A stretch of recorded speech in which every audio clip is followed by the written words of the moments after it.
नमस्कार, आप देख रहे हैं आर हिंदुस्तान न्यूज आनंद सक्सेना के साथ। और यह फफूंद से ब्यूरो चीफ रेणु गुप्ता की खास खबर। ककोर रोड पर स्थित फफूंद के महावीर जी धाम में चल रही 7 दिवसीय श्रीमद् भागवत कथा का आयोजन किया जा रहा है। भागवत कथा श्रवण करने के लिए दूर दूर से श्रद्धालु आ रहे हैं, धर्म लाभ अर्जित कर रहे हैं। कथा व्यास पंडित आचार्य सत्यकिशोर पांडे द्वारा कथा का वाचन किया जा रहा है। गुरुवार को भगवान श्री कृष्ण जन्म की कथा परम श्रद्धेय पंडित सत्यकिशोर पांडे के मुखारबिंदु से सुनाई गई। गुरुवार को भगवान श्री कृष्ण का जन्म उत्सव मनाया गया, जिसमें भगवान श्री कृष्ण को सूपा में बिठाकर पंडाल के चारों ओर भ्रमण कराया गया। कथा व्यास परम श्रद्धेय पंडित सत्यकिशोर पांडे ने कहा कि श्रीमद् भागवत कथा सुनने का लाभ भी कई जन्मों के पुण्य से प्राप्त होता है। श्रीमद् भागवत कथा मनुष्य को जीवन जीने और मरने की कला सिखाती है। मनुष्य को जीवन परमात्मा ने दिया है, लेकिन जीवन जीने की कला हमें सत्संग से प्राप्त होती है।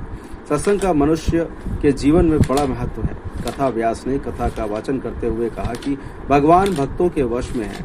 भगवान हमेशा अपने भक्तों का ध्यान रखते हैं। उन्होंने कहा कि जब जब धरती पर पाप अत्याचार बढ़ता है, तब तब भगवान श्री हरि धरा पर किसी न किसी रूप में अवतार लेकर भक्तों के संकट को हरते हैं।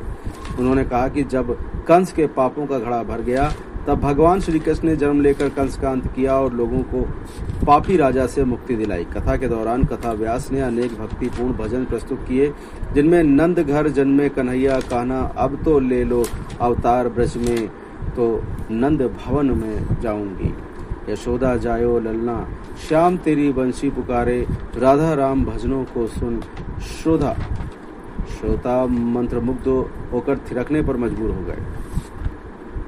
इस दौरान कथा व्यास ने कहा कि आज व्यक्ति मोह माया के चक्कर में फंसकर अनीतिपूर्ण तरीके से पैसा कमाने में जुट गया है, जिसका परिणाम अंततः उसे भोगना पड़ता है। मानव की तरह नहीं जी रहा है। श्रीमद् भागवत जीवन जीने और मरने की कला सिखाती है। उन्होंने बताया कि कलयुग में दुख के 3 कारण हैं: समय, कर्म और स्वभाव। उन्होंने कहा कि स्वभाव से जो दुखी है वो कभी सुखी नहीं हो सकता।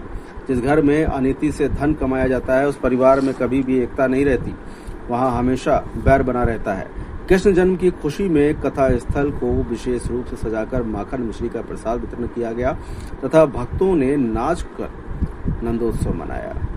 इस मौके पर परीक्षित सुरेंद्र कुमार तिवारी, पत्नी रमाकांति तिवारी एवं समस्त सनातन प्रेमी व धर्मावलंबी क्षेत्रवासी एवं नगरवासी उपस्थित रहे। फिलहाल आप सुरक्षित रहिए, जुड़े रहिए आर हिंदुस्तान से। नमस्कार।